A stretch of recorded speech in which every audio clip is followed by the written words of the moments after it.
recent significant technical issue I had with this project is failing to put together a demo the night before an event that we wanted to showcase it.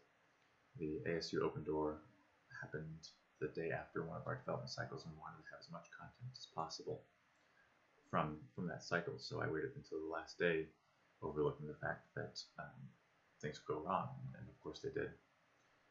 I had packaging problems and uploading problems, and a long list of things that I wanted to get done that fixing these problems was cutting into.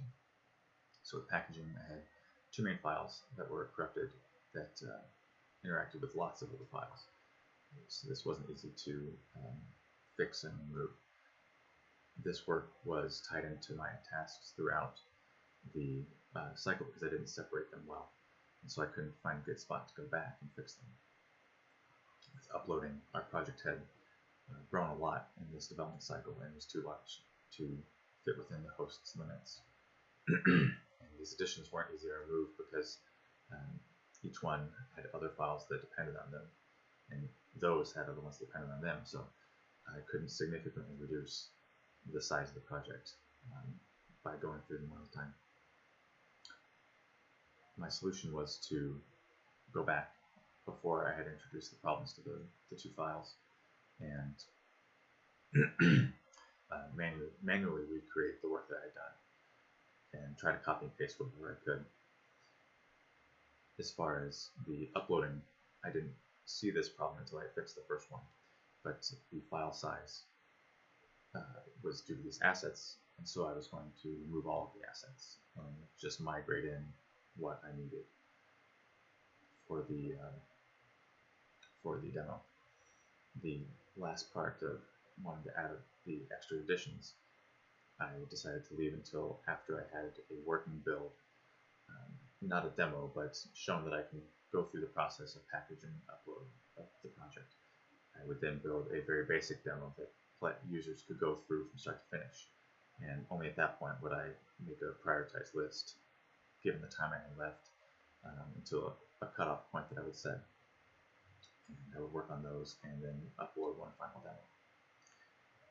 The results were that I did get through these errors and upload a couple different versions of the demo and end up with a pretty nice product before the event. For packaging, I moved back in time. Most of the work I did was manual. I wasn't able to copy and paste much because of how widespread those files were.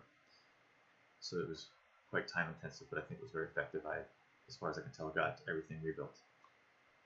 As far as reducing the package size, deleting everything takes quite a while because it has to maintain the integrity of the project. It's not just deleting things from a flash drive. But after that was done, I was able to quickly migrate using a tool from a backup project, just what I needed to bring over, with a couple glitches that were pretty easy to identify and fix. And from that point, I tested the package and upload, which worked fine. And with a little bit of reshuffling of the project files that had been changed since our last demo, I was able to get a bare bones build that didn't include much of our recent additions.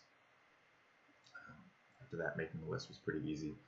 With limited time left, I knew that I would just be trying to do functional changes. So if I added a new mechanic or if I improved some part of the flow, those would be first, and after that would be anything aesthetic, nice additions. So I did get through all of the functional and a few of the nice visual touches and put out a final demo that actually built fine with these changes and was able to get that up in time for the event. So I learned a lot going forward for future projects, but also for this one.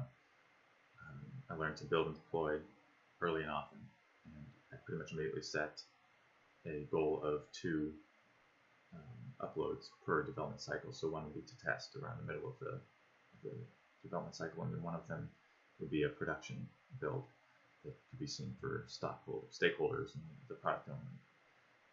I also set out to split up my work a lot more distinctly. If I was going to work on something foundational to the project, I would make sure that had its own task, and I wouldn't do any other work within those tasks. I would do better about sticking to the predetermined topics for that task and just taking note of other things that I wanted to do, no matter how small they seem. This way I could easily go back and know what was changing and change as little as possible that would adversely affect the project. And then in between those times, I would maintain as much of a project readiness as I could for building. That way, whenever I go to build, it's just about as automatic as possible. This would be if I make any changes that I see affect or could affect the core functionality of the product, I would tackle that immediately, make a task for it instead of setting it aside for like a cleanup task later on. The final thing is to get with the team better about setting up best practices at the outset of the project. We would research similar projects and brainstorm things that we could foresee we would need to avoid. And as we see more things going forward, revise those processes explicitly so we have a reference to go back to. And then finally, we would actively ensure that we are following these things through processes that are worked into the process, the development cycle. We would have pull request reviews and tasks designated to project quality.